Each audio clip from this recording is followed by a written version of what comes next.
President of Forward Janesville. I'd like to welcome you to our monthly conference call. I would like to start, however, with a thank you, because we have a sponsor for this series of calls. BMO Harris Bank is pleased to sponsor this series of monthly calls with Forward Janesville and its members. BMO Harris Bank is your financial partner that understands your business, your industry, and your market. From financing solutions to advisory services, their team of local experts work with you to deliver the services you need when you need it. BMO Harris Bank has deep roots in the community, and they're ready to help your business explore new possibilities.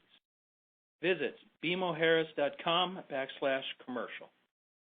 I would like to thank personally BMO Harris for their support of the organization, and we look forward to a long and prosperous relationship with BMO Harris Bank. Today we have three panelists. We have, of course, Dan Cunningham from our staff, who's going to present some information on a couple of topics. And we have guests. Steve Huth is retiring school board president. And we have Tom Wolfe, retiring city council vice president. They are going to comment on their years of service and the challenges that lie ahead for both the Board of Education and the City Council. I'm going to start with Dan because we have some local elections coming up, Dan, and I'd like for you to give our members a preview of those local elections and give them a flavor of who's on the ballot and how they can learn more. So, Dan, I toss it over to you. Sure. Thanks, John.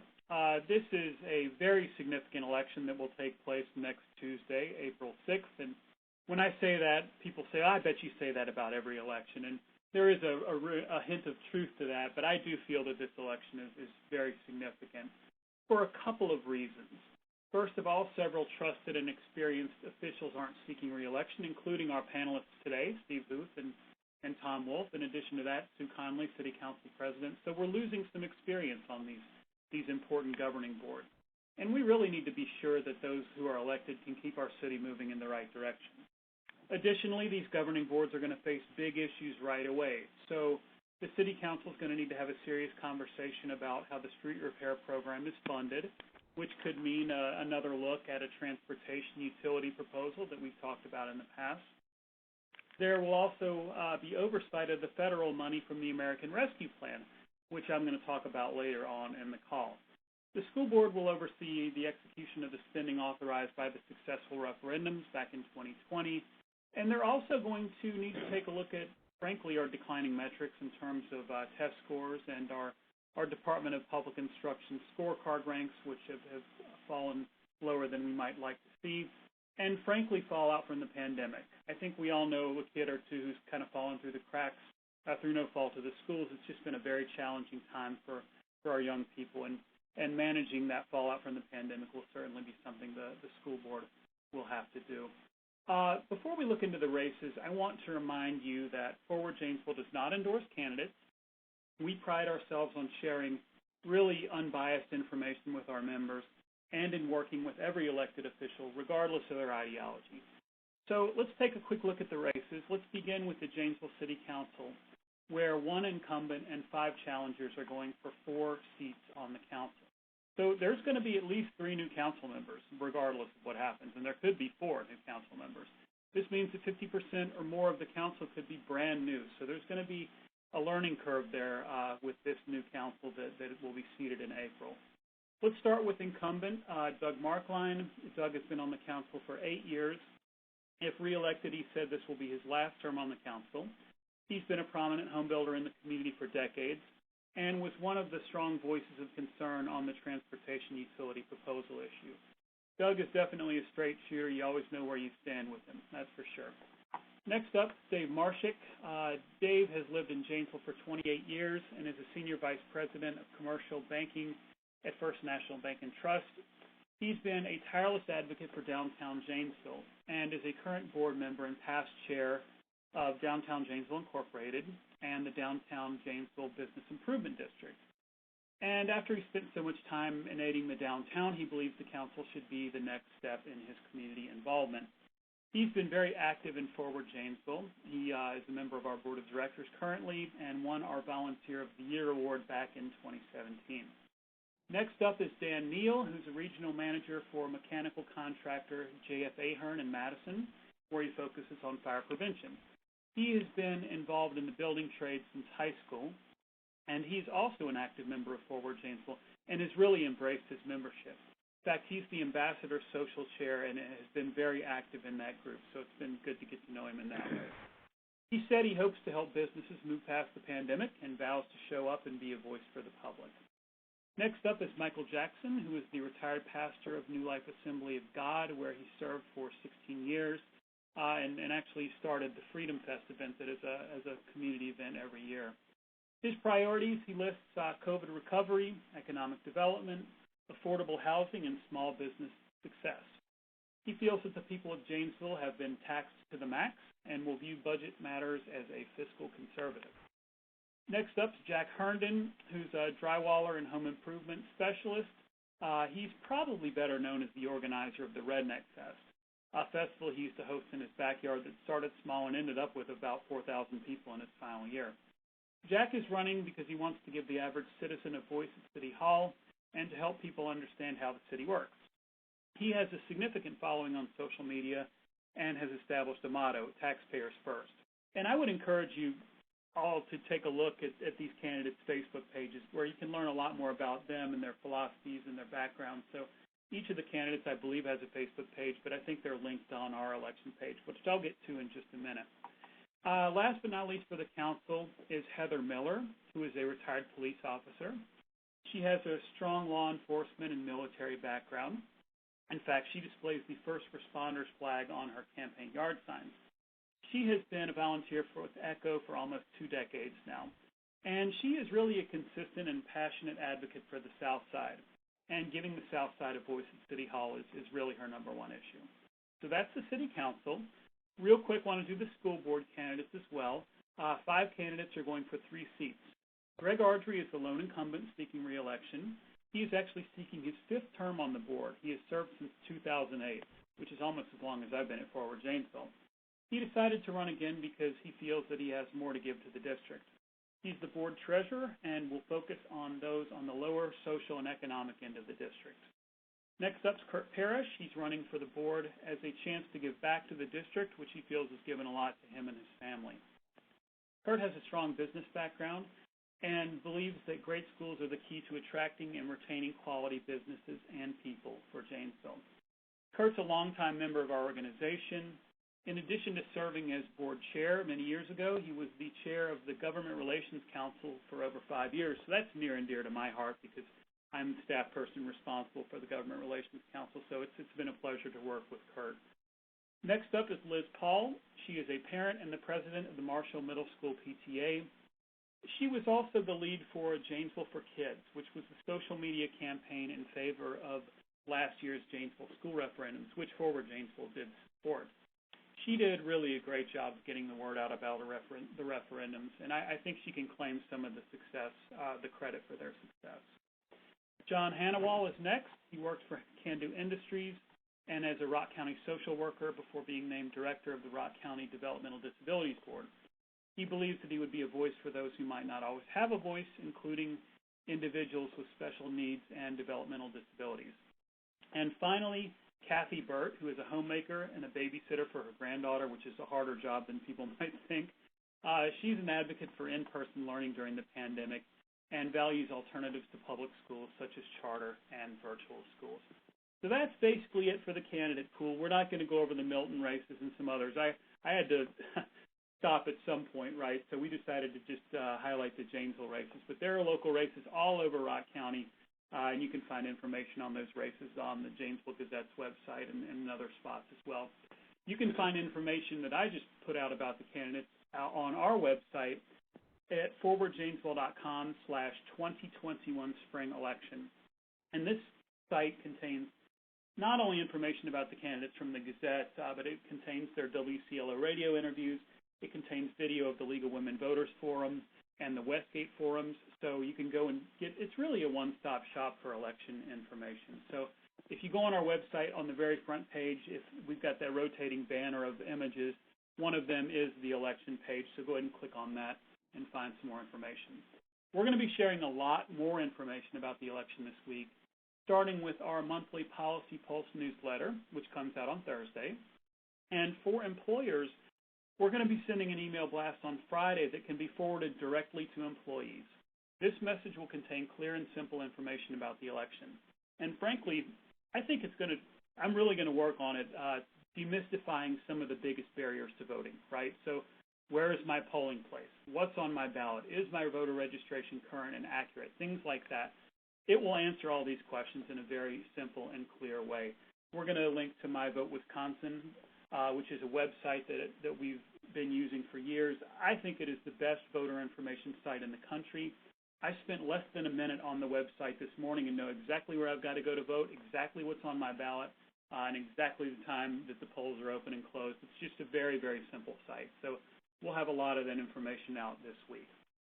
So I'd like to end with a challenge to you all. Let's have a great business community turnout next Tuesday.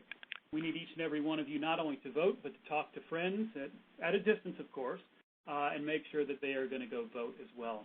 We also need employers to share this information about the election with their employees and allow them time to vote on Tuesday. We promise we're going to make it easy for you. Just check our emails. And, we all voted in the November election, and I think we should make voting into a habit. So let's keep it going next week for the spring election. So, John, with that, I will turn it back to you and look forward to hearing from the other panelists and answering any questions. Thank you, Dan. That was a terrific summary. I echo that final thought, which is let's encourage each other to get to the polls. I believe it's correct that this time of year is historically a low turnout kind of election, and given what's on the line and the importance of these seats and the issues that are before us, and I think we're going to hear about some of those issues in a moment, that we got to get out and vote. So I would remind all of our listeners that if you have questions for Dan or for the panelists you're about to hear from, you can send them to forward@forwardjanesville.com, and I'll do my best to sift and sort and get some of them before the panelists before we're finished today. So with that, I'm going to toss it to Steve Huth, who's our retiring school board president, a longtime advocate for the Janesville School District. I'll let you cover your history if you want to go into that, Steve, but we're anxious to hear your perspective about what's in store for the next school board and the kinds of issues they're going to have to deal with. Other than that, you have a great deal of latitude which way you go here, Steve. I'm just giving you the floor, and I know our listeners are looking forward to hear from you. Steve? Well, thank you, John. It has been my pleasure to serve the school board and the school district for the past 6 years, the last 2 years as president. As Dan mentioned, we have 5 candidates running for 3 open seats. I would add that Greg Ardrey also served as finance chair for the past 5 years and was instrumental in making sure we were accountable with the referendums. We're fortunate to have such an excellent list of candidates to choose from. There's some big issues on the horizon, such as in the fall, students are expected to return full-time face-to-face. What will the board members do to ensure they're in a safe learning environment for all students? According to a recent report from the School Boards Association, when students return full-time after the pandemic, they may experience mental health challenges. How will the board tackle those challenges? And what resources will be used from the COVID Relief Fund? Dan will provide an update on that in a few minutes. And finally, fiscally responsible board members have to look at the referendums, what we have approved and how we spend those funds. I think you need to look at all those characteristics as we move forward and we decide who we vote for. That's it for now, John. That's it, okay. There are undoubtedly some questions that will surface after we're finished here, but thank you for your years of service on the school board, Steve. And You bet. I appreciate I know that. you're active in the community in a variety of other ways. In fact, I'll even throw a plug in there. I just bought some roses from the Lions Club from you, which I think you're selling.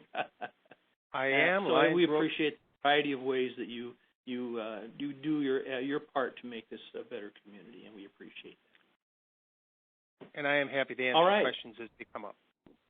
Okay. Tom, I'm going to throw it to you next. Talk about the council, not just this election, but your experience and, what sort of challenges you see going forward for the next council. Tom? Thank you, John. I'm glad Steve went fairly short because I was concerned about being long, so I'm feeling more comfortable about that at this time. But thanks for Forward Janesville having us. That's very dangerous to those people that know me. Steve, I'd like to thank you for your years of service. Steve was also an educator within the Janesville School District as well as a board member. So thank you for your service on behalf of the School District of Janesville. Like Steve, I too served on the school board for 9 years from 1995 to 2005. If anybody's doing the math, that's 10 years. I took 1 year off after my first term and never really lost the interest, and my wife made me run again for 2 more terms. So it does total 9 years. And then 4 years on the Janesville City Council, which is expiring on April 12th. So collectively 13 years of local elected representation. John, in his email to us, asked that we discuss issues that the next council could face. First of all, a disclaimer. These are Tom Wolfe's opinion as to the issues that they might face, not those of the Janesville City Council or the city administration. From the 30,000-foot level, things are going pretty well. There are some individual issues that are burbling, but they're very narrow in their scope. The general high-level issues are going pretty well, such as our balanced budget. We created a budget in the black during 2020 in spite of COVID, which all the credit goes to the city manager, Mark Freitag, and his staff for making that happen during a very difficult year, which is still continuing into the first quarter, obviously. Again, Dan kind of stole a little of my thunder in that my first issue is council turnover. I'm responsible for part of that, choosing not to run again. However, we've got 4 candidates and 1 incumbent, so there clearly will be 3 new council members, and there could be 4. And regardless whether there's 3 or 4, the learning curve is not necessarily short, and that can present a challenge. Without endorsement, I think we have 2 candidates that have considerable knowledge of city government and how it operates, and the other 4 don't have the same level of experience, and that's just the way it is. It does not mean a new member cannot be very effective in the short and the long run, and I'm sure they will be. One issue I want to talk about is Centennial Park, which is the former GM site, 250 acres. I believe the council will be dealing with issues over the next couple of years with Centennial Park. First of all, I want to say this is privately owned, not owned by the city of Janesville. I've had many people come up to me and say, when are we going to do something with the GM site? The city could be a partner in the development. At this point, the council has created an overlay designation to those 250 acres, which basically provides what can't happen there, and the most notable is it can't be a foundry, for example. There cannot be a foundry at that site, amongst some other things. The Jatco site is 120 acres. It's ready to go. The DNR has no further action necessary on that site, so it's ready to be developed. It appears to be a separate site because there's a railroad track that separates the two, the lower and the upper half of Centennial Park. However, it could be all one development. The GM site is about 130 acres, and it's still awaiting DNR approval on their remediation. In fact, I heard Gail Price on the radio this morning stating that they believe there'll be some announcement by summer in terms of clearing that site for development. So that's going to be an important issue. The next issue that we worked on that clearly will burble over to next year is the indoor sports complex. That was well on its way to some formulation prior to COVID, basically shutting down the discussion both at the council level and the private level. The council did indicate a site, a non-binding indication. The future councils could certainly change it, but the site that the council indicated was the Janesville Mall, now Uptown Janesville site. I do understand that the fundraising group has restarted their efforts. I'm glad to hear that, so that this can move forward, at least to some type of conclusion. However, a lot of the aspects from the council perspective will have to start fresh to some extent, basically because of the three new members. But all the information's there, and it should go rather quickly to bring them up to speed. And we continue to have current maintenance and capital project issues at the current ice arena, which was built in the early 70s.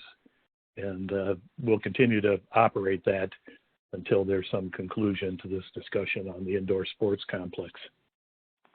Dan mentioned roads as my next topic, and the transportation utility, and how do we pay for them. In 2014, the council increased our road restoration projects from 6 miles to 12 miles. We have about 330 miles, so that's less than 30 years per mile, but they didn't feel 6 miles was aggressive enough. And our current street rehab program is paid for by borrowing and the wheel tax. And if you've followed the local information over the last few months, most parties agree that borrowing is becoming unsustainable in the long term. Last year, 2020, our budget rehab costs to streets also include curb and gutter and water mains at the same time, was about $6.8 million. In 2019, those 12 miles were $6.1 million, so it increased 10% in 1 year. However, I'm happy to report that based on bidding that we approved at our council meeting last Monday, it appears that costs have flattened, if not gone down in some aspects for those 12 miles, which is good news. The transportation utility was proposed and presented by the administration to the council. The council, without a lot of detail right now, as I'm sure many of you saw, the council put the discussion on hold. I know Dan Cunningham and Forward Janesville is trying to put a group together, if they have not already. I do not know, from Forward Janesville's perspective, to talk about how they can identify some ways to help pay for road constructions. And I'll defer to Dan on that. I'm sure he'll touch base on that. And the issue will be back. I'm sure the current council, 2 council members did want to, basically said that they would like to revisit this after the new council is seated. Next topic quickly is the downtown TIF 36. We've all been watching the downtown restoration, and we just received a memo from the administration, from the city manager, Mr. Freitag, that the town square project is completed. It's $20 million of private and public infrastructure costs. I thank those individuals. I'm remiss to name them all. I don't want to name one at the risk of forgetting some. Thank you for their partnership. It certainly helped in making that successful. However, our TIF infrastructure financing within TIF 36 is paid by borrowings within the TIF district. And the way we pay those borrowings back, we have to increase the new increment of taxable properties within the district. The general fund does not, with capital NOT, repay those borrowings. It happens within the district, and we need growth. We've had a little growth there. We need more. The Cobblestone Hotel kind of kicked off the growth within that district. The Monterey apartment projects will provide increment for the district. And the Genessa Wine Bar, and I apologize if I've mispronounced that, which is a $2 million project that the council approved for TIF financing a couple of meetings ago. Those three will all help with the increment, but we need more private increment within the downtown TIF district, which I'm sure the council will be dealing. A couple of financial issues. In 2017, Representative Laudenbach and some others helped the city secure some supplemental apportionment of $581,000 to be used to increase our revenue, our state revenue sharing that we get. And that was one time for 5 years. I don't know what's going to happen at the 5 years. It expires next year, so the council definitely will be dealing with that. How did we use that money over the last 5 years? We used it to increase police and fire and did a small reduction in fares to our bus system. Dan mentioned American Rescue Plan. City's going to get $12.1 million. The council will be dealing with how that's spent. I know it's coming in 2 separate tranches. The Gazette, under one candidate recommendation, said it was going to be $31.7 million. Well, we wish, but that's going to be the county's portion of the ARP. The city's portion is $12.1 million. And the challenge is that's one-time money. In my opinion, Tom Wolfe's opinion, we can't use it for recurring costs because we only get it one time. Basically, it will be used for infrastructure and programming that hopefully don't have need for recurring funding. It could be used to offset this $581,000. However, again, it's one-time money, and it's not going to solve the problem that the council will have to face. I believe that's about it. Lastly, the governor's budget has provided for a 0.5% local sales tax, municipal sales tax, for communities over 30,000. Several things have to happen. It must survive Joint Finance Committee. It must survive the legislature, and it must survive referendum by the voters within the city. Given all that, I doubt that that's going to happen, but the council will definitely weigh in if it does move forward. Lastly, I just would like to say thanks to the 6 candidates that are running for the city council.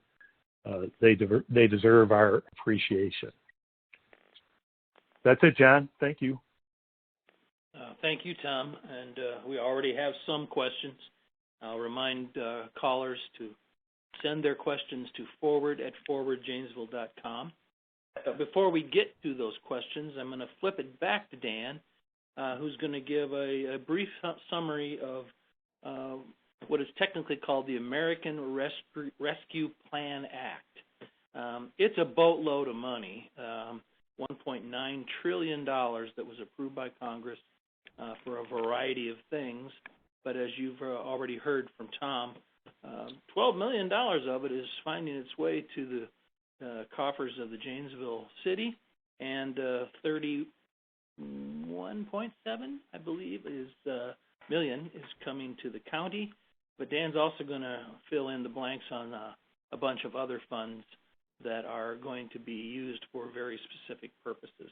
So Dan, could you give us a brief summary, a tour of the American Rescue Plan? Sure. Thanks for letting me geek out about this stuff. I love analyzing gigantic pieces of legislation like this. It's a challenge, but it's a lot of fun. There are rabbit holes around every corner.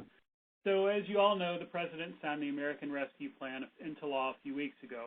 I'm going to spend a few minutes hitting the highlights and then pull out, as John said, a few provisions for further explanation. So there are a few things that we all know about, right? So the $1,400 stimulus payments, extended unemployment benefits, the expanded child tax credit. But there are probably some things you haven't heard much about, including a bailout for a group of 185 failing multi-employer pensions. So this bill was just an absolute Christmas tree. And that's not necessarily a criticism, but there's just a lot to unpack here. So want to drill down on a few provisions. As everyone just mentioned, the $350 billion for coronavirus state and local fiscal recovery funds. So again, the funding that's coming to Rock County and to Janesville. There's been some debate about how the aid payments to cities were determined. It was using some formulas for the community development block grant funding and things of that nature. So that's how we got $12 million in Janesville. So while the rules on how this money can be spent are kind of still being written and considered, I've heard that the county spending must fall into one of four buckets. So number one, the money can be spent to respond to negative impacts caused by the public health emergency. Number two, it can be used for premium pay, so hazard pay for frontline essential workers. Number three, it can be used for repayment of lost revenue during the pandemic. That's a little bit broad. And number four, to make necessary infrastructure investments, including broadband expansion, things of that nature. So these are really broad categories. So how they are interpreted is very important. In addition to County Executive Josh Smith and City Manager Mark Freitag, the Rock County Board of Supervisors and the Janesville City Council are going to play important roles in deciding how this money is spent. Side note, this is another reason why local elections are so important. So just know that we are in close contact with city and county leaders on this issue.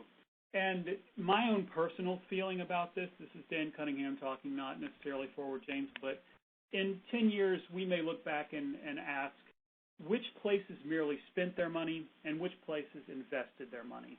I think I'd like for Janesville to be in the latter category. So we look forward to being part of this conversation about this frankly, this money that's falling out of the sky. So I'd also like to highlight several programs that might be of interest to the business community. The bill allocates $16 billion for what's known as the Shuttered Venue Operators Grant Program. This program is for venues that have ticketed performances. So you think about your movie theaters, live performance venues, amusement parks, museums, places like JPAC, right, will all be eligible for these funds. The funds will be administered by the Small Business Administration's Office of Disaster Assistance. So there's a little red tape that goes along with SBA that people will have to navigate. But eligible applicants could qualify for grants of as much as $10 million. So if anyone has any questions about that or their eligibility, please give us a call over at the office and we'll help you walk through that program. One program that I'm particularly interested in is called the Restaurant Revitalization Fund. The American Rescue Plan allocates $30 billion to this fund, and every restaurant and bar in this town should be looking at this. So restaurants, bars, food trucks, tasting rooms are eligible with a few exceptions, including publicly traded companies and restaurants with over 20 locations. So this program will allow restaurants to apply for an amount equal to the difference between their 2019 and 2020 revenues. This is going to be a dollar-for-dollar makeup plan. And it's a grant, not a loan. But this program will also be administered through SBA, and they're having to write the rules for it right now. So it's a bit of a work in progress at this point. I will say that there are things restaurants can do right now to get ready for this program. And the Wisconsin Restaurant Association, one of our advocacy partners that we've gotten to know well during the pandemic, they are all over this. All restaurant operators should visit the Wisconsin Restaurant Association website and take a look at their action steps. There are 3 action steps that they're listing that restaurants should take for when the floodgates open on this plan. Because $30 billion is a lot of money, but it'll go fast. This kind of reminds me a little bit of when the Paycheck Protection Program first came online in April of last year, where, oh my gosh, the money got spent so quickly, now we have to go back and reauthorize more money and more money and more money. In fact, the American Rescue Plan did contain more money for the Paycheck Protection Program. So the restaurant program strikes me as a program that Congress could say, this is well utilized and we're going to continue and put more money into this. But at any rate, restaurants are going to want to be open and ready for this assistance. Finally, the bill extends and expands the employee retention tax credit. If your business has less than 500 employees and your revenue was off by 20% in 2020, your company could be eligible for a really significant per employee per quarter tax credit. So I would say contact your tax professional for more information about that. And that's a good point to end on, is actually our advice during the pandemic started out with, we're giving you all this information from all these various sources, and we sort of shifted gears toward the end. It's contact your financial professional, your tax professional for more information about that, and we can help you establish those relationships if you need that kind of assistance. So we're always there to offer you that kind of assistance, to link you up with a great financial or tax professional to get you up to speed on these programs. So I really could go on and on. I've really just scratched the surface. I mean, each of these programs we could have a half-hour conversation on them. I think that would probably be pretty boring for most of you, but I would certainly like it. So with that, I'll be glad to answer any questions anyone has. Thanks, John. Thank you, Dan. And I think it's as our members are on the line, it's important to remind you that it's your investment in Forward Janesville that enables us to have someone like Dan on the staff and his experience and government knowledge, both local, state, and federal. It's really important. And just a general thank you for your membership that enables us to have this kind of expertise at your fingertips, because Dan will take your call. If he can't answer your question about some public policy issue, he's likely to know who you should call. So just a reminder on that. Dan, I have one question real quick since we're on this subject. It might be tempting to look at that $12.1 million for the city council and $31.7. I understand there's actually additional funds going to towns. There are additional pots of money that are going to end up at school districts. And then there's going to be, we're told, a very substantial infrastructure bill. Billions of dollars for infrastructure, and that's not just roads, that's broadband and the like. So I guess if there are these additional streams of funding coming from D.C. to the local level, how will someone sitting in that city council or in that county board seat decide whether or not any of the funds they have at their disposal should be spent on things like roads or broadband deployment when there's other sources of revenue for those kinds of improvements? Yeah, that's a great question, John, and something we've been thinking about as well. We had a little candidate forum for the city council candidates at our government relations council meeting, and we had asked about the potential usage of those funds, and to a man, every candidate said, we'd like to use this funding to help people who were affected during the pandemic. But the fact is, you're right, there are going to be multiple streams of income, multiple sources of assistance for individuals in this bill.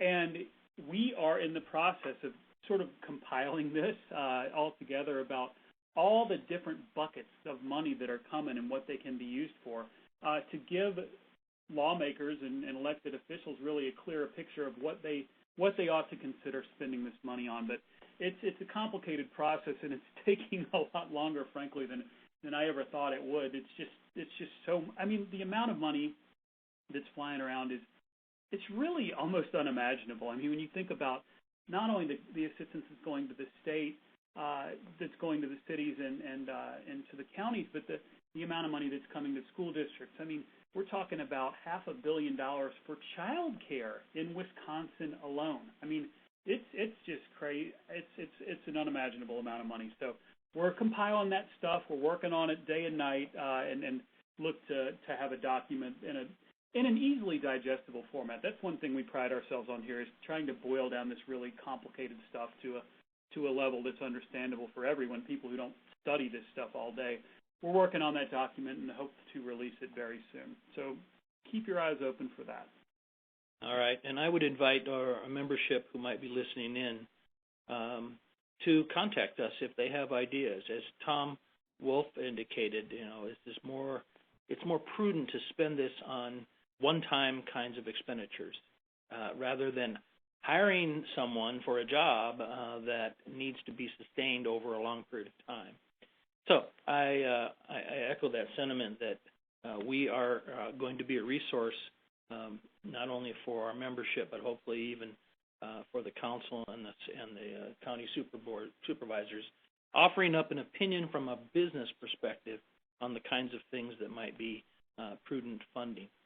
I'm going to switch back now to a question that's come in for Steve, and it gets to the Department of Public Instruction has a way of scoring accomplishment in the classroom, and then the district has something called its promises. The question is, when people are moving to the area, the first thing they look at are the kinds of scores that appear in the DPI scorecard. They typically don't look at promises, and they're comparing one community to the other. Can you connect these ideas together, Steve, so that our listeners know how the promises program that the district has embraced is relatable to the DPI scorecard program? Well, I can try, John. The DPI scorecard, which gives districts report cards, has been a challenge for Janesville in particular. Due to declining resources several years ago, I believe many of the adoptions that Janesville was using for math, for instance, and for science were over 10 and in some cases 20 years old.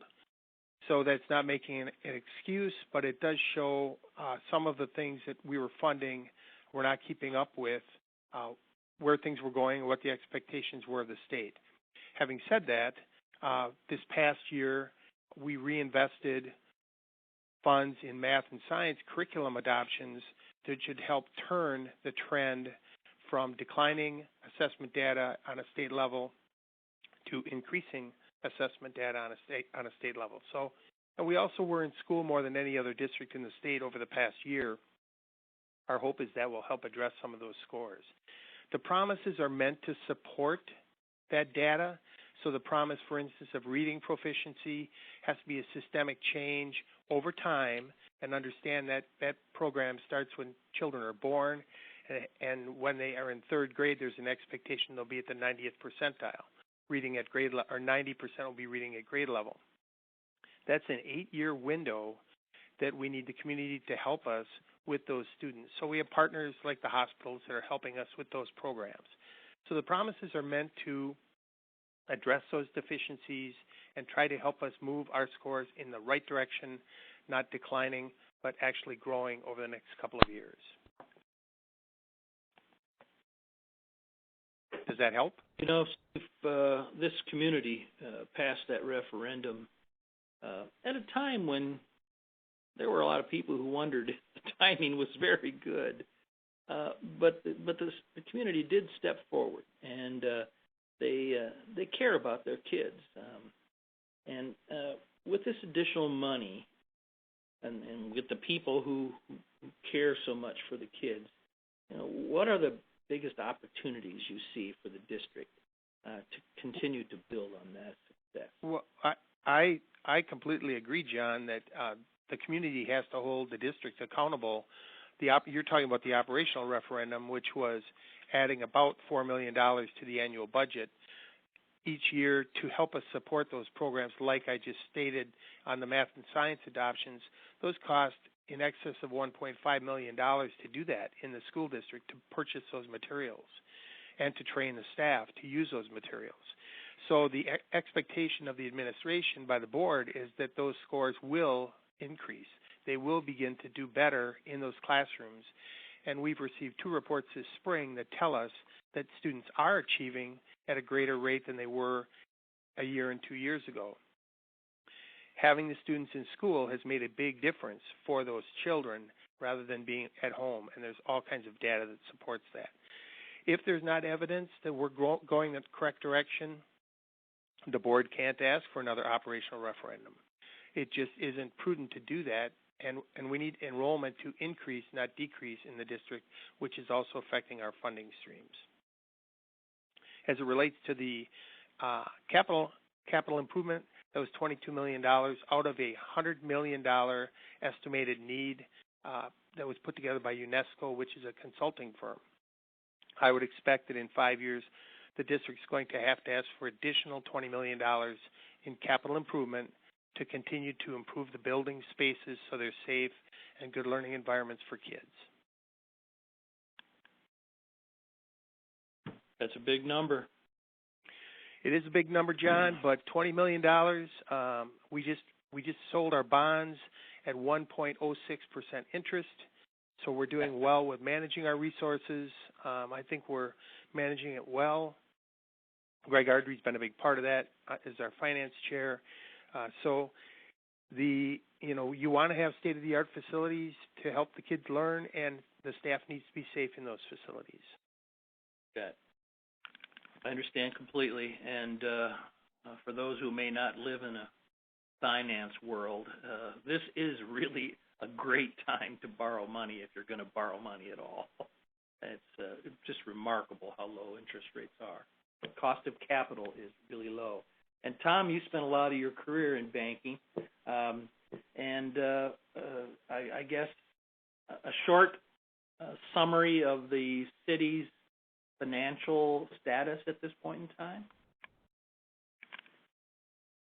Well, not to be glib, it's balanced, as cities have to be. We can't have deficit spending. Again, we survived the first year of the pandemic in the black. However, hiring was deferred. Some items were deferred that may or may not have to happen in the future, but again, they were managed very well during that process. We have a couple of, challenges. Costs of personnel and benefits is always a challenge under state levy limits. Levy limits are absolute. I dealt with it on the school board. They were called, revenue caps. At the end of the day, we're capped on the amount of revenue we can get. There's no cap to certain vendor expenses. So expenses can outpace revenue increases.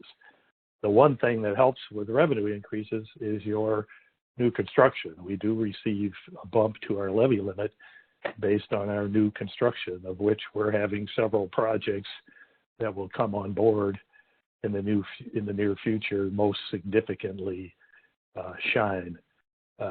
Again, it's not probably going to happen in 2021, but I believe the building is set to come on the rolls in 2022. So that helps our net increase to be able to offset expenses that, frankly, some we could do nothing about. But all in all, I believe we're in good shape. We have a healthy fund balance, a little under $10 million to help with ebbs and flows, and to be able to deal with unanticipated expenses, or the most noticeable, snow removal, which is always a wild card each year. So I hope that helps, John. Yeah, it does. When the issue of transportation funding was front and center here not that many weeks ago, I had some calls from some business leaders who said, for Christ's sake, if they're going to borrow money to do this, now's the time to do it. Are they out of borrowing capacity?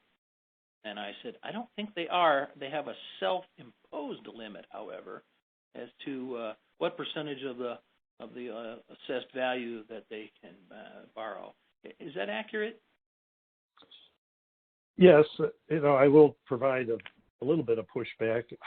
We can't borrow, for example, if we can't borrow for 24 miles of road when we're only building 12. We can't borrow for a future event. I don't necessarily disagree. Okay. Steve mentioned the school district's borrowing. Our last bond was 0.93%, less than 1% for a 10-year bond for the 2020 road program. Back to the borrowing limits, we can borrow a certain percentage of our assessed value. Our assessed value is north of $5 billion. We have a limit of $250 million by state law or Department of Revenue, and the council has a self-imposed limit of 2.5%, so $125 million. And last I knew, and this is coming off the top of my head, we have about $90 million of borrowing right now. So we have room under our self-imposed.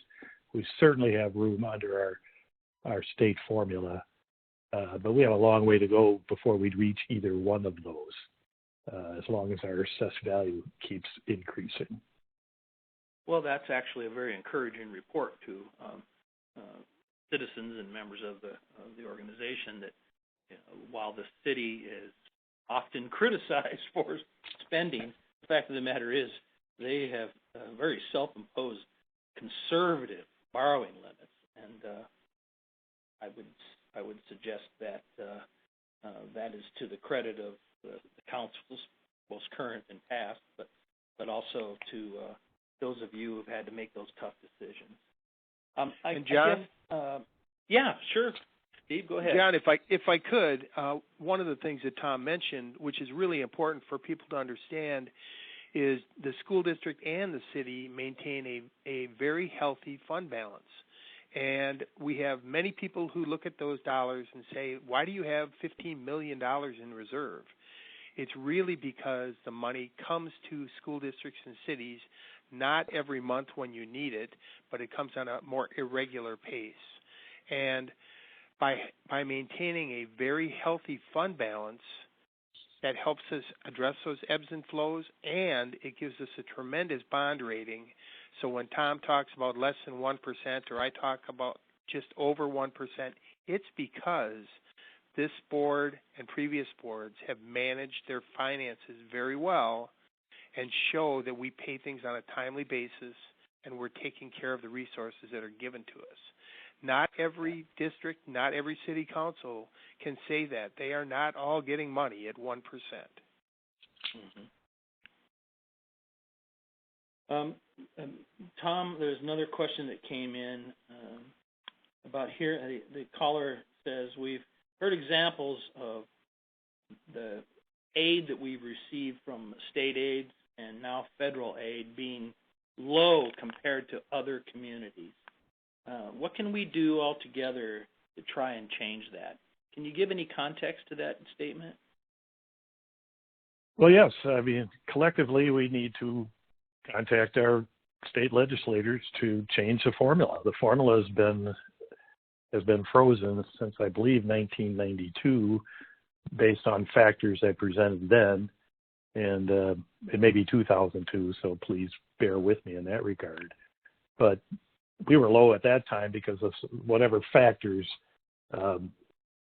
were used in comparative to our peer cities, and it's never changed. The challenge with that type of fund is it's absolute. It increases each year, but we get the same percentage that we got last year. Racine gets the same percentage they got.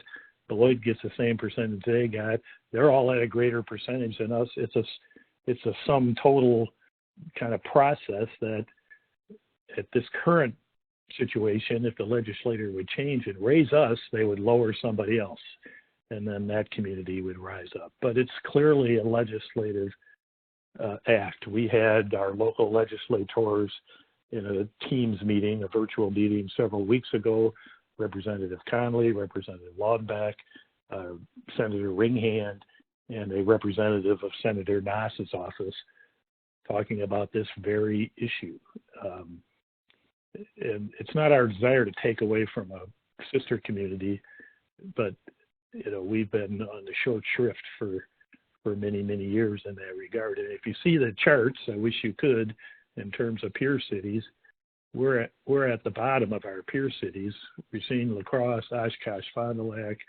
I can't name them off the top of my head. There's 14 or 15.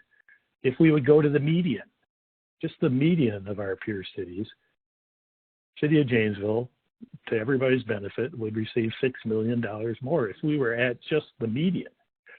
And that would go a long way to solving our road issues and several other things that pressure our budgets. So that's a good question. The people to talk to are local officials who will talk to our legislators, or you contact them directly. There has not been much movement on changing it other than the additional apportionment the city got. We were the only one in the state, to my knowledge, of $581,000 for 5 years.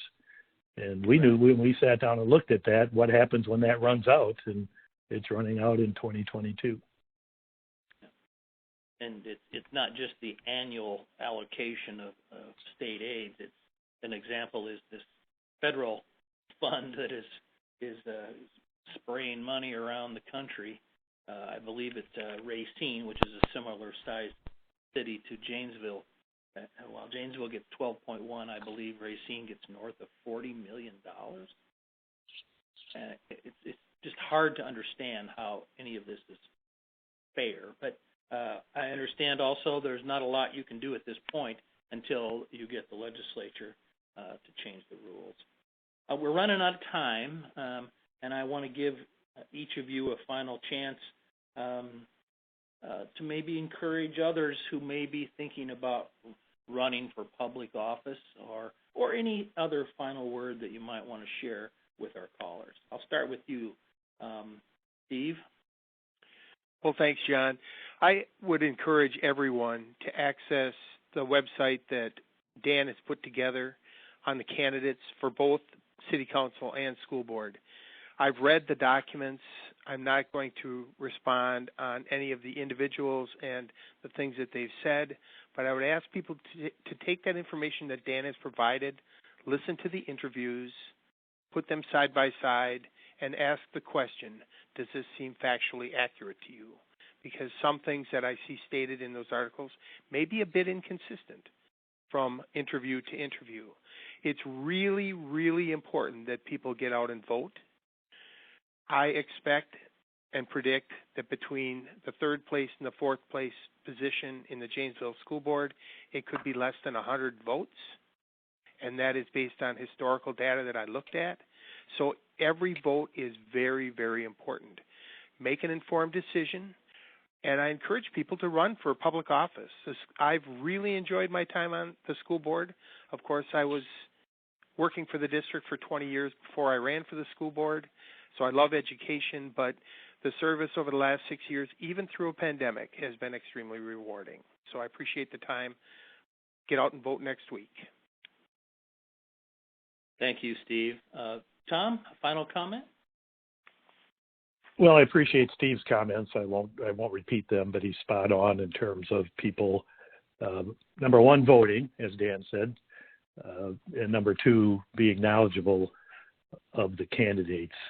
Generally speaking, we're fortunate to have the quality of candidates that we have, both on the city council and school board slate. I have served 13 years, that's nearly 25% of my adult life, in public elected service, at more sacrifice to my wife and kids than it was to myself, and had very supportive employers during that time who supported my effort, because it did take away from time to time from work. But as Steve said, it's been very rewarding. I've enjoyed it very much.